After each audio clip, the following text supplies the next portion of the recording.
Shalom, kita bertemu kembali dalam acara Irama Nafas Kehidupan. Pada kesempatan ini kita akan berbicara mengenai sermon bahkan khotbah Minggu pada tanggal 4 Juli 2021, yaitu minggu kelima setelah Trinitatis. Di bawah terang topik, pergi dan beritakanlah firman Allah.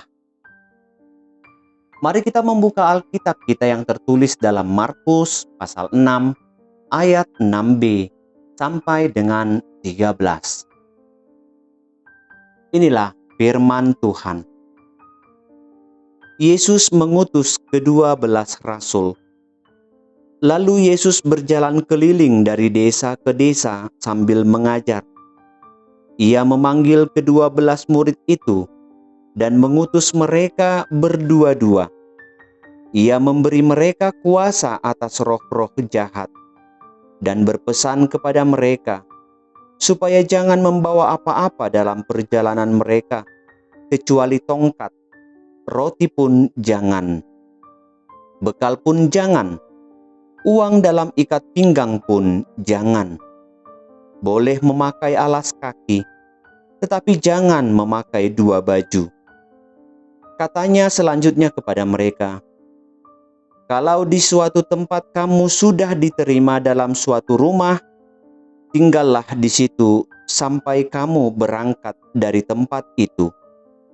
Dan kalau ada suatu tempat yang tidak mau menerima kamu, dan kalau mereka tidak mau mendengarkan kamu, keluarlah dari situ dan kebaskanlah debu yang di kakimu sebagai peringatan bagi mereka. Lalu pergilah mereka memberitakan bahwa orang harus bertobat. Dan mereka mengusir banyak setan dan mengoles banyak orang sakit dengan minyak dan menyembuhkan mereka." Demikian firman Tuhan.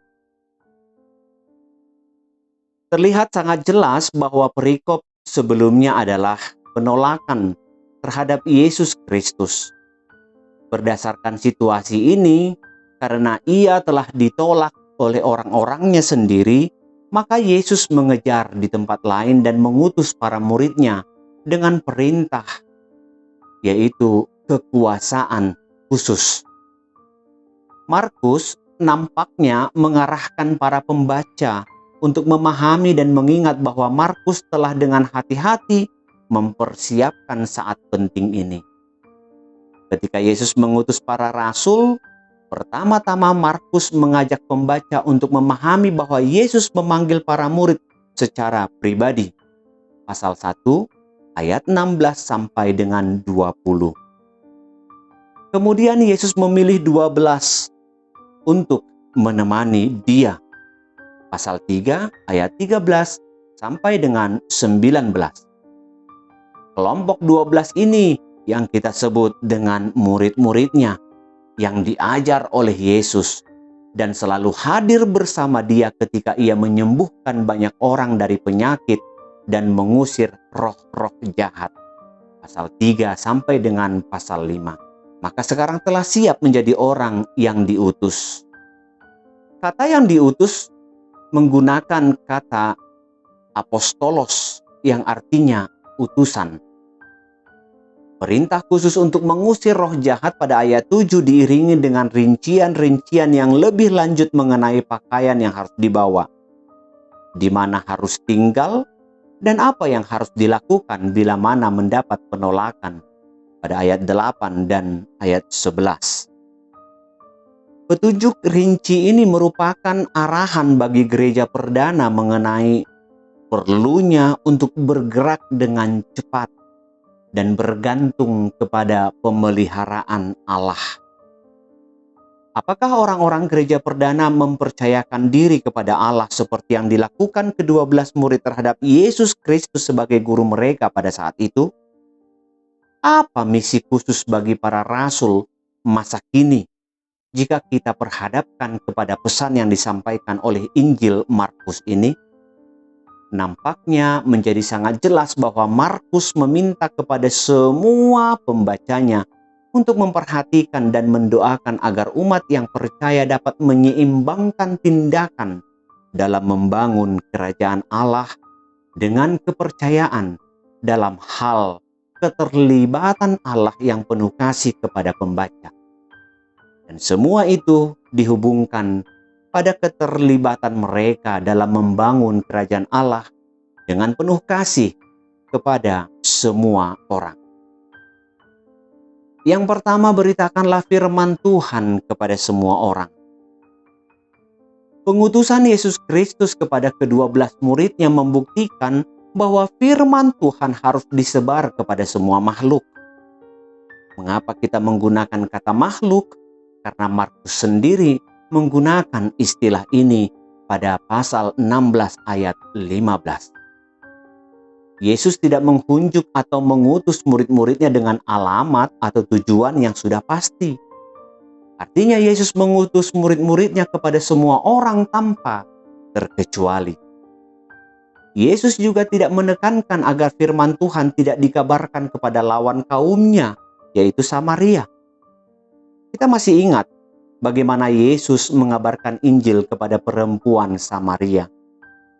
Injil harus diberitakan secara bebas kepada semua kaum, bangsa, dan suku. Injil harus dinyatakan kepada mereka. Tidak persoalan Injil yang kita beritakan itu diterima atau ditolak oleh mereka. Sebagai umat pilihan Tuhan, kita juga memiliki tanggung jawab yang sama dengan para murid. Pewartaan Injil harus terus dilakukan bahkan dalam segala bidang.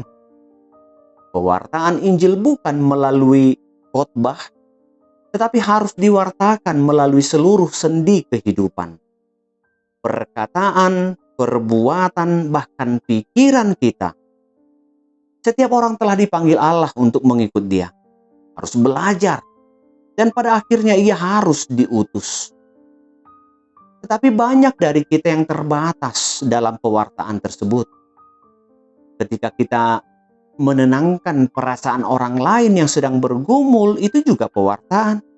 Tetapi bukan berarti bahwa kita hanya mewartakan Injil kepada orang yang kita sukai, lalu kita melupakan orang-orang yang tidak kita sukai. Ingat, mereka juga adalah insan yang diciptakan Tuhan, yang berhak untuk mendapatkan keselamatan dari Allah itu sendiri. Pengutusan para murid ini dinyatakan Yesus Kristus bukan sengaja tanpa alamat. Tetapi ini adalah pesan tersendiri yang memberikan pengertian bahwa pemberitaan firman Tuhan tidak terbatas oleh waktu dan tempat. Ini artinya harus dilakukan kapanpun, dimanapun, dan kepada siapapun. Yang kedua, memberitakan firman Tuhan bukan mengenai diri kita, tetapi mengenai diri sesama kita. Yesus Kristus mengatakan bahwa kita tidak boleh membawa apa-apa, kecuali tongkat dan alas kaki. Pakaian pun tidak boleh dua, cukup dengan apa yang kita pakai. Apa maksud dari perkataan ini? Yang pasti kita ingin diingatkan agar kita tidak direpotkan dengan berbagai hal yang tidak berhubungan dengan pemberitaan firman Tuhan tersebut. Jika kita memikirkan apa yang kita makan, apa yang kita pakai, lalu persediaan uang terlebih dahulu, kita akan menjadi khawatir tentang hal itu. Lalu semua itu akan membuat pemberitaan firman Tuhan tidak terlaksana. Khawatir tersebut tentunya akan membuat pemberitaan firman Tuhan akan terhambat. Bukankah ketika kita diperhadapkan dengan kebutuhan dan pekerjaan, kita akan membentuk segala sesuatu berakhir pada kebutuhan kita itu sendiri? Jika kita jujur, sekolah untuk kesejahteraan, bekerja pun demikian. Bahkan apa yang kita lakukan pada akhirnya kita juga mempertanyakan hal yang sama, yaitu kesejahteraan kita. Hal ini membuktikan bahwa sesungguhnya bagi manusia kesejahteraan itu adalah hal yang utama. Sedangkan di luar dari itu adalah hanya sampingan saja. Namun, dalam nats kita saat ini justru mengatakan hal yang sebaliknya. Tujuan utama bagi kita yang terpanggil adalah pemberitaan firman itu sendiri, bukan mengenai kesejahteraan, bukan mengenai makan, bukan mengenai minum. Namun pergerakan dunia ini akan mengarahkan kita kepada semua itu. Lihat bagaimana tingkat keberhasilan perayaan-perayaan keagamaan diukur dari snack yang disediakan. Ada snack, ada umat. Tanpa snack, tanpa umat.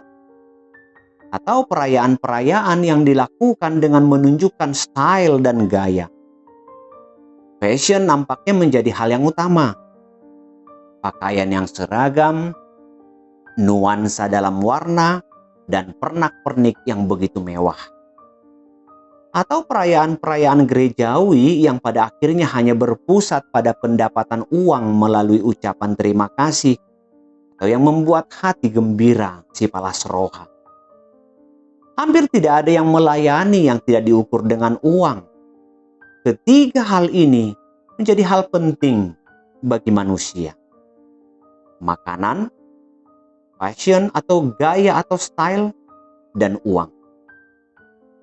Ternyata pola pikir manusia telah berubah. Untuk mendapatkan kesejahteraan kita sering mengemas pelayanan dan pemberitaan firman menjadi sebuah kemasan baru. Segala sesuatu dikemas sedemikian rupa. Tapi isi dari kemasan tersebut tetap saja kebutuhan kita. Namun Yesus Kristus menekankan bahwa jangan khawatirkan akan hal itu semua. Dengan menjalankan perintah Tuhan, yaitu pemberitaan firman, semua itu akan disediakan oleh Allah. Sesungguhnya kita tidak akan pernah berkekurangan.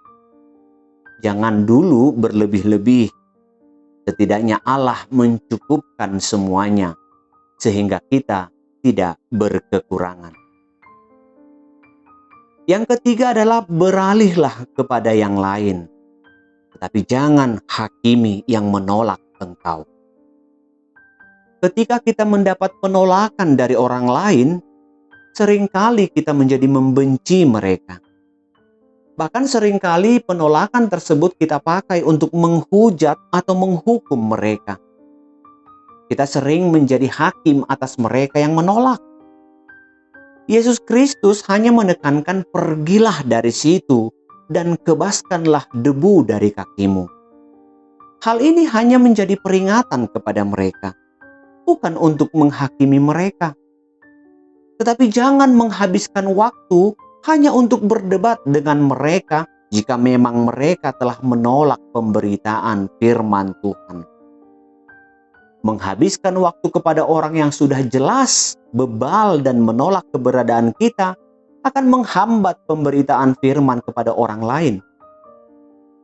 Ingat, ketika keberadaan kita ditolak, apapun katanya kita telah menjadi musuh bagi mereka. Sekalipun apa yang hendak kita beritakan belum didengar mereka.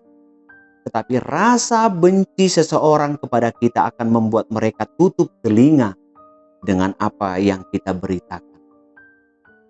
Ketika damai hendak kita nyatakan, namun mereka menolak dengan kebencian, saat itulah kita memberitakan peringatan kepada mereka dengan mengibaskan debu dari kaki kita.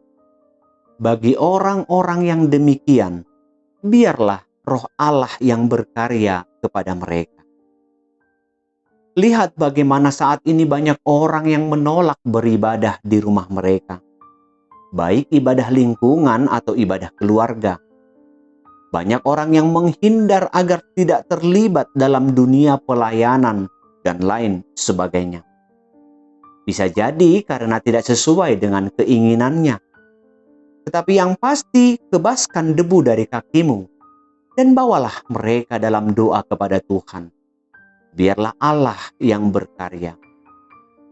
Namun dari semua itu, mari tetap memberitakan firman Tuhan melalui perkataan kita, pekerjaan, dan perbuatan kita.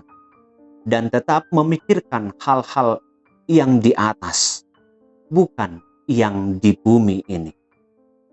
Amin.